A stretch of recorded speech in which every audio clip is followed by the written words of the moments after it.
À bras-le-corps, l'émission qui vous propose un autre regard sur le handicap.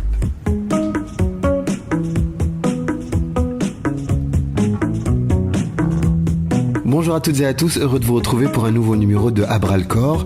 La semaine dernière, quelques jours avant le 8 mars, nous avons commencé à parler de la femme handicapée avec Madame El Mamri, présidente de la Fédération algérienne des personnes handicapées.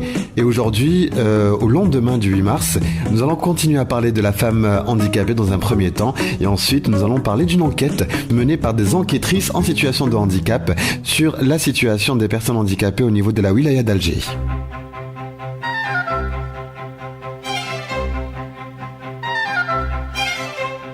Alors, Madame Mamri, nous allons poursuivre notre petit entretien autour de la femme en situation de handicap en Algérie. Alors, une fois, j'étais invité dans un plateau de télévision par Faïda Itrassi qui revenait un peu sur mon parcours, sur ma vie, sur mon handicap.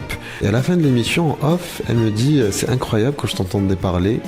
Ben, figure-toi que les problèmes que tu as évoqués par rapport à ton handicap, c'est le même problème que l'on vit, que je vis en tant que femme dans la société. » Oui. Il y avait en fait un parallèle entre la femme et les personnes en situation de handicap. Alors imaginons une personne en situation de handicap qui est aussi une femme.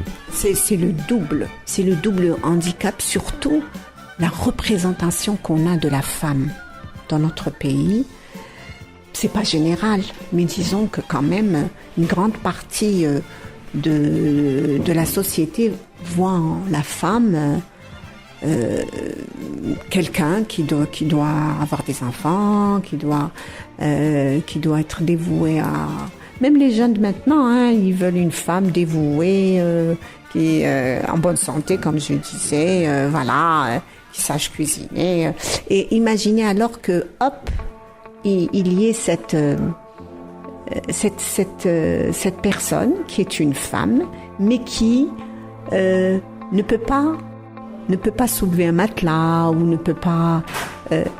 Beaucoup refuseraient de s'engager, d'engager sa vie avec quelqu'un qui n'accomplirait pas plein de choses que le mari souhaiterait que sa femme accomplisse.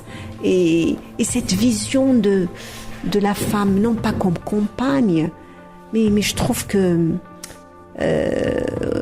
comme quelqu'un sur qui on déverserait plein de choses. Et cette femme, entre guillemets, diminuée, ne serait plus une femme pour eux. Moi j'ai plein d'histoires, mais vraies, d'une jeune femme qui a juste une luxation congénitale de la hanche, c'est-à-dire qu'elle boite un peu, mais très jolie, qui s'est mariée avec un enseignant qui avait des crises d'épilepsie. Et les parents avaient offert au couple un appartement. Et l'époux, à chaque fois, il lui disait « Mais moi, normalement, je n'ai pas à être mariée avec une femme handicapée. » Elle me disait « Mais j'osais pas lui dire que quand il y a tes crises d'épilepsie, je suis là, il se voit pas. » Bon, ils ont fini par divorcer parce qu'il supportait. Pour lui, c'était, il avait atteint, disons, le bas de l'échelle sociale d'avoir épousé une femme handicapée. Et une autre situation, un homme qui a eu un accident, il est devenu non-voyant. Il a épousé une de nos adhérents qui était pleine de vie. Elle a un appareil de marche. Elle est venue me voir, elle m'a dit voilà, j'ai un garçon, je me suis mariée, mon mari est non-voyant. Mais Yazid, elle avait une tristesse en elle, une tristesse. C'est incroyable. J'ai dit mais qu'est-ce qui se passe? Elle m'a dit je sais qu'il m'a épousée parce qu'il est devenu aveugle, mais pour lui, je fais partie de la période la plus mauvaise de sa vie. Je le sens qu'il aurait dû, lui, s'il n'avait pas eu son accident, épouser une femme valide. Donc s'il l'a épousée, c'est parce que il n'y pouvait rien. Une tristesse. Elle me dit je suis là pour faire les commissions, socialement il s'est marié, il a un enfant, mais il vit dans sa vie antérieure et il ne m'a jamais acceptée comme je suis. C'est comme si je faisais partie de sa cécité. Elle est associée à ça en fait. Voilà, elle est associée. Et pour lui, si c'était pas sa cécité, il n'aurait jamais épousé une femme handicapée, voilà. Alors que cette jeune femme, quand je l'ai connue, mais on sent une tristesse profonde.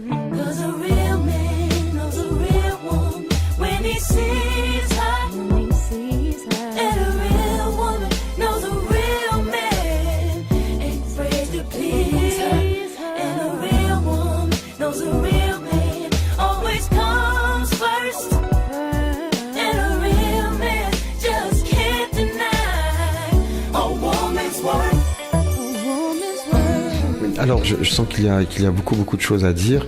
Alors, je vais finir avec justement les problèmes parfois purement et à 100% féminins.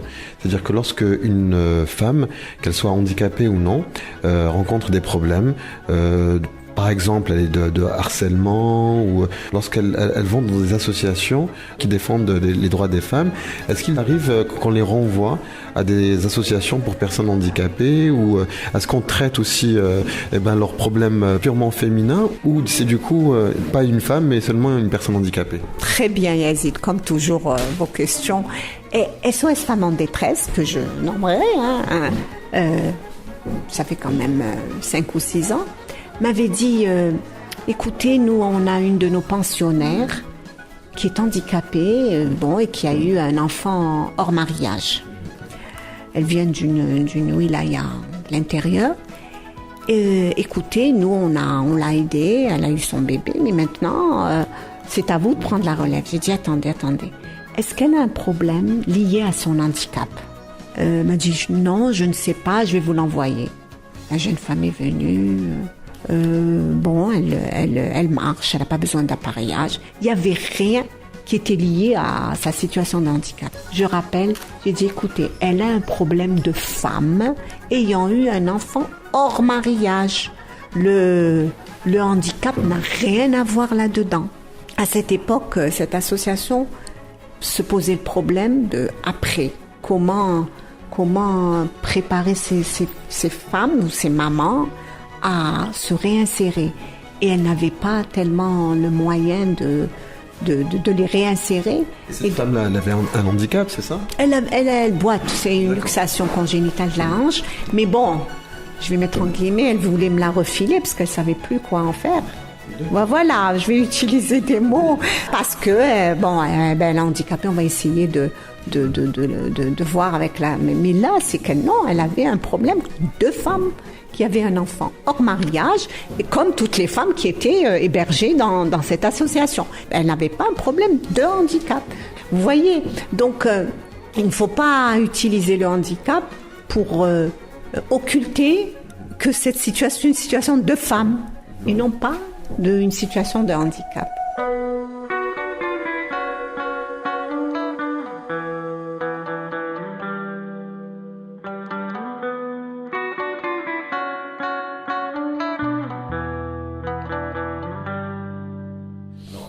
Depuis notre première rencontre ici même au niveau de la fédération, c'est la première émission de À bras le corps. Depuis ce temps, des choses ont évolué. J'ai fait aussi plusieurs émissions. Les projets aussi se sont multipliés du côté de la fédération. Il y a beaucoup de choses qui sont en train de se préparer. On va dire que les choses bougent quand même, Madame El-Mamri. Mais bien sûr, je vais vous dire, nous sommes en train de faire une enquête qui concerne un groupe cible de 400 familles au niveau de la wilaya d'Alger. Cette enquête, l'objectif, c'est de voir comment les dispositifs mis en place par l'État, transport, santé, etc., participent à ce que les personnes en situation de handicap occupent les espaces. Et si là, l'enquête montre que ces dispositifs, en fin de compte, participent faiblement à sortir de la marginalisation des milliers de personnes. À partir de là, nous, on va faire une proposition pour renforcer tous ces dispositifs. Je vous donne un exemple. Si on veut que les enfants aillent à l'école, ceux qui ont vraiment des difficultés, il faut mettre en place les moyens. Il faut qu'il y ait un transport scolaire porte à porte, qu'on puisse ramener l'enfant de chez lui et de le ramener jusqu'à l'école. Si on veut qu'il y ait une scolarisation réussie, il faut qu'on n'oublie aucun segment du parcours de l'enfant jusqu'à l'entrée à l'école.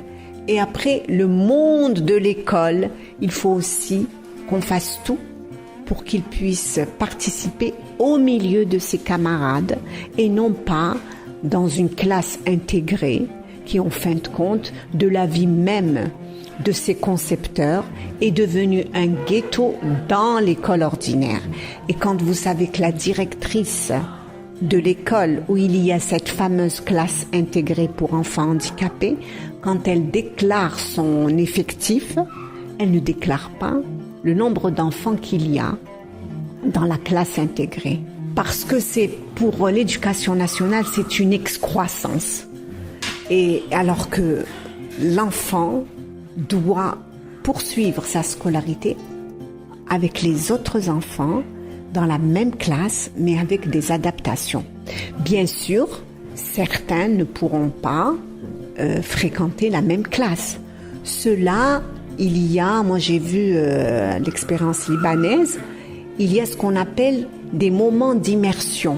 C'est-à-dire qu'il est dans l'établissement spécialisé, mais une heure par jour, il vient et il participe avec les autres enfants. Parce que le but, c'est de casser la marginalisation et non pas de créer encore plus de ghettos.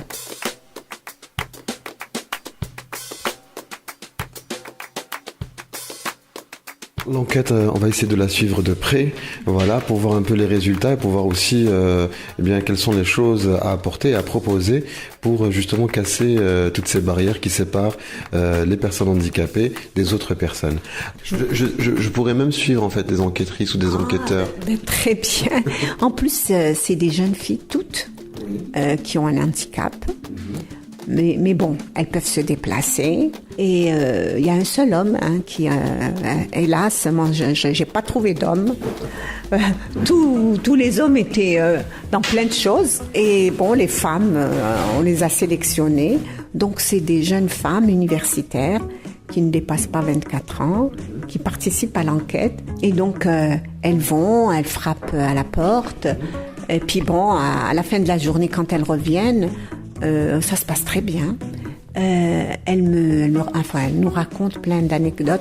Le monsieur qui du balcon voulait leur jeter une pièce de 200 dinars, croyant qu'elle faisait de la collecte. Alors, mais c'est bien, elles sont dignes. Elle dit, non, nous faisons une recherche. Avez-vous une personne en situation de handicap? Certaines familles les font rentrer, veulent à tout prix leur reverser un verre de jus. D'autres sont plus... elles veulent pas dire un peu plus réservées. Un peu plus réservées, ne veulent pas qu'on rentre dans leur vie, disons, intime. Mais quand même, dans 80% des cas, ça se passe très très bien et les gens elles laissent leur carte, elles ont eu un badge et je vois leur évolution. Elles sont dans ce nouvel emploi qu'elles vont occuper pendant 3 mois. Elles s'épanouissent de jour en jour et ça se passe en plus, là où ça se passe le mieux, c'est dans les quartiers, moi, que je craignais. Je vais les citer, Bebloued, Kelitos, Brrqe, voilà. Au contraire, l'accès y est plus facile, on les accepte spontanément et les gens participent. Voilà, je voulais juste vous donner quelques... Mais c'est bien en fait, la transition est toute faite. Vous parlez de femmes, de votre rôle de dame de la fédération, vos enquêtrices.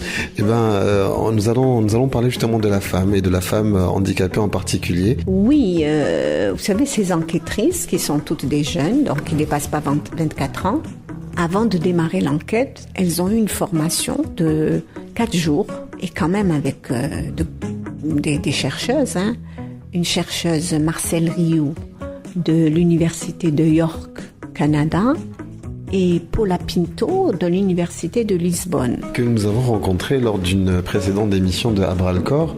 C'est lors justement d'une journée d'études. Avec son fameux accent portugais. Et donc j'ai assisté à la première journée. La première journée, la question c'était à un certain moment, comment vivez-vous votre différence dans la rue? Et chacune d'elles a raconté une situation qui les a quand même assez marquées. Et il y en a même une qui dit « Je ne veux pas me risquer à raconter. Ça suscite trop d'émotions. » Et il y en a une qui a franchement éclaté en pleurs en disant vous savez, une jeune fille qui passe devant un groupe de garçons de son âge et qui se fait dire tordu. C'est assez méchant et je crois que cette enquête les a beaucoup, j'allais dire, pas endurcis, mais les a rendus solides. Puisqu'il y en a une qui est revenue la première journée. On m'a donné un billet de 200 dinars. Mais je dis 200 dinars, et si c'était 10 dinars.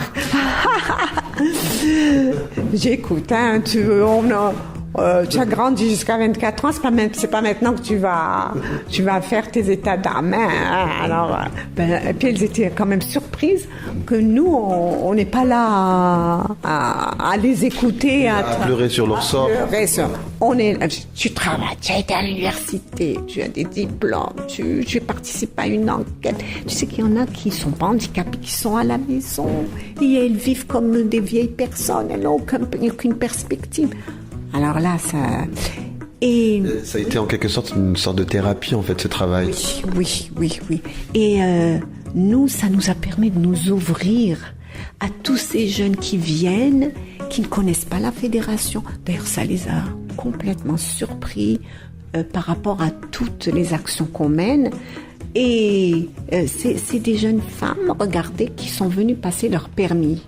Donc on a pioché dans le fichier des candidates qui ont obtenu leur permis. On s'est dit, celles-là, avec un niveau quand même universitaire, celles-là, elles sont dans une approche quand même d'insertion. Elles ont un projet de vie, puisqu'elles sont même venues passer leur permis. Et donc, elles correspondent au profil recherché, celle d'enquêtrice. Par l'enquête.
Voilà, j'avais parlé avec Madame Al-Mamri tout à l'heure de ces fameuses enquêtrices, voilà, qui sillonnent le tout Alger pour faire un travail de recherche, de recensement, etc. Et puis, on va essayer de vous présenter. Alors, comment ça va ? Ça va très bien, merci. Alors, vous vous appelez comment ? Iman. Parlez-nous un peu du travail que vous effectuez en ce moment même pour la fédération. Bon, à ce moment-là, on est en train de faire une enquête à peu près à Kaya. C'est une enquête qui concerne la situation des personnes handicapées en Algérie. Donc, on fait des recherches à peu près au hasard. On n'a pas des adresses à Kaya précises. Vous tapez à toutes les portes pratiquement ? Pas toutes les portes, mais d'après le guide qu'on doit suivre. Lorsqu'on tombe à une personne en situation de handicap, on a un questionnaire à poser, on a des questions à lui poser et lui il nous donne des réponses simples, voilà. Alors, comment vous appelez-vous? Je m'appelle Dalila. Alors, je vois que vous avez un badge. Oui. Est-ce que justement vous n'avez pas... il y a des petites anecdotes, il y a des petites histoires par rapport justement à vos enquêtes. Est-ce que vous avez trouvé des facilités, des difficultés? Comment ça se passe? Bon, on n'a pas trouvé des difficultés, mais on trouve il y a des commentaires, par exemple. Malheureusement, Quel genre de commentaires? c'est des femmes qui nous a, en quelque sorte, on peut dire blessés. Parce que le fait de demander si ils ont une personne handicapée, on me dit oh بعيد الشر ou bien الحمد لله ما عندناش. Donc C'est blessant parce que vous êtes vous-même en situation de handicap. c'est blessant, pas pour moi, parce que alhamdoulilah, je m'accepte, mais peut-être ça sera blessant pour les autres.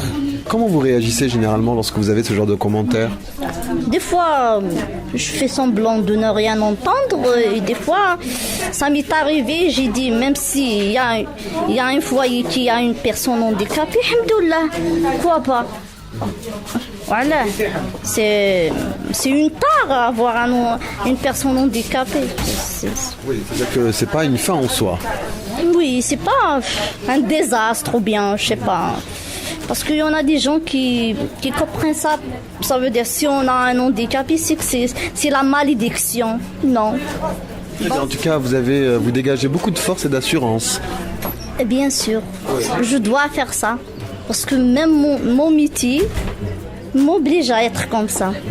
Mon métier, hors ce métier, hein, Qui est je suis psychologue clinicienne. Alors justement, si on devait parler en fait de la femme handicapée, alors qu'est-ce que vous pouvez justement nous dire? Premièrement, en Algérie, le fait d'être une femme, donc vous connaissez, hein? En plus handicapée, donc deux problèmes. Parce que dans notre société, toujours on voit la femme, elle est inférieure à l'homme. C'est ça la mentalité. En plus, avec une carence ou bien un handicap, ça sera pire. C'est ça, bon, c'est des mentalités. Mais ça va changer.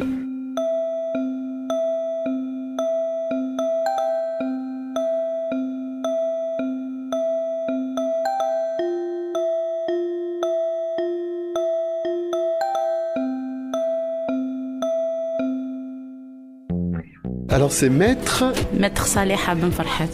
Alors vous êtes avocate, voilà. Et vous faites partie aussi donc de ces enquêtrices qui sillonnent Alger. Comment ça se passe pour l'instant? De toute façon المهمة تاعنا راهي تسير في أحسن الأحوال، ولكن منين ذاك نصيبوا صعوبات كاين دي جون يخافوا يحلونا البيبان بيسك لا غالب لي سوسيتي تاعنا ولات تخوف فريمون. بصح ابارامون الحمد لله صافا، كاين دي فامي متفاهمين، كاين دي فامي وين يقولوا لنا الحمد لله ما عندناش هانديكابي. وحده قالت لنا بعيد الشر البارح، قالت لنا بعيد الشر عندي هانديكابي. فريمون حنايا منين داك نخدموا موضوعيه، بصح حنا اونطونك دي هانديكابي عندنا داك الاحساس كشغل. Oui, c'est normal en même temps, ça ne peut pas vous laisser indifférent. Moi aussi, j'aurais peut-être réagi de manière un peu violente, peut-être. Mais justement, est-ce que vous avez rencontré aussi des jeunes femmes en situation de handicap? تلاقينا مع هكا دي جون فام البارح ديجا، هذيك اللي 16 ما لقيناهاش، لقينا يماها.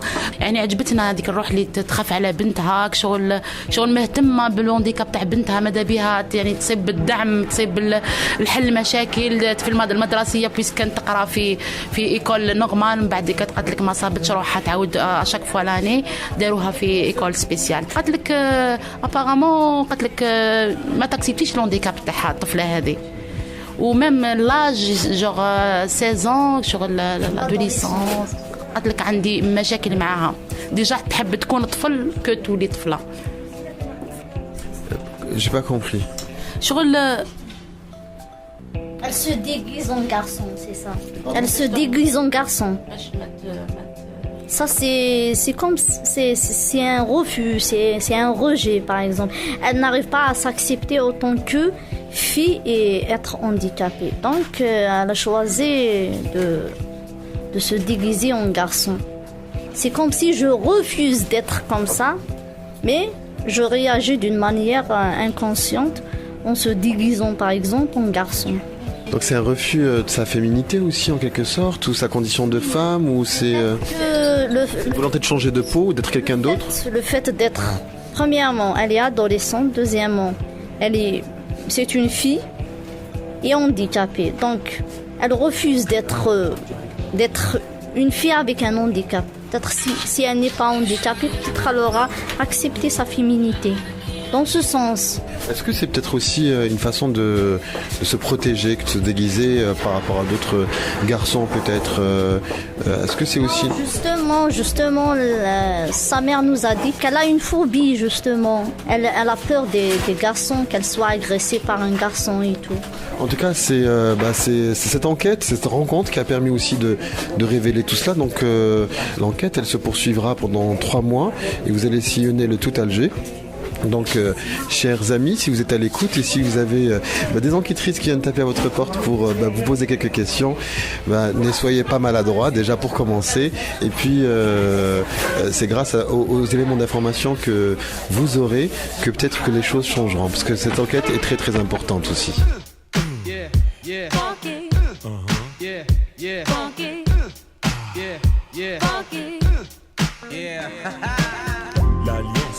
L'émission s'achève, c'est fini pour aujourd'hui. Je vous donne rendez-vous la semaine prochaine pour un nouveau numéro de À Bras le Corps. Mais je vous donne aussi rendez-vous sur la page fan À Bras le Corps pour réécouter l'émission. Rendez-vous la semaine prochaine, passez une excellente semaine. Ciao ciao, bye bye. Oui, le sujet est ouvert de manière claire. Aucune ambiguïté, nos rapports sont sincères. Oui, c'est clair, je vous parle de respect, je vous parle de cette valeur qui se perd en effet. Le monde moderne dissout les vraies valeurs. C'est là il y a de quoi avoir le cœur. En mille morceaux car les villes aussi Joe sont touchées par le manque de respect. Come back on a funky track. Once we start, no turning back. Feel the groove and you will move to this all night long. Once you learn, you start to grow. Once you grow, you start to know. Respect yourself and the rest will flow.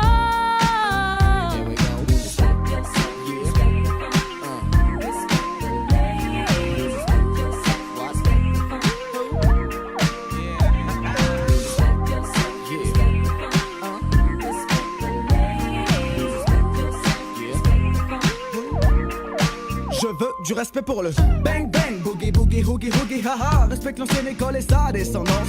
La nouvelle école a besoin de cette présence en France. Le break est oublié et le rap est commercialisé. Le tag disparaît et le graphe ressurgit dans des galeries d'ART spécialisées. Malgré tout ça, des acharnés demeurent dans chaque spécialité. Paix, respect aussi à tous les funky de la planète. Mais quand je dis funky, pensez plus au comportement qu'à l'esthétique et tout le vent, oui. Le funky est un état d'esprit, sachez que l'oriental number, ouais, on fait partie. Magic in the moves, find yourself inside the grooves. Music's what we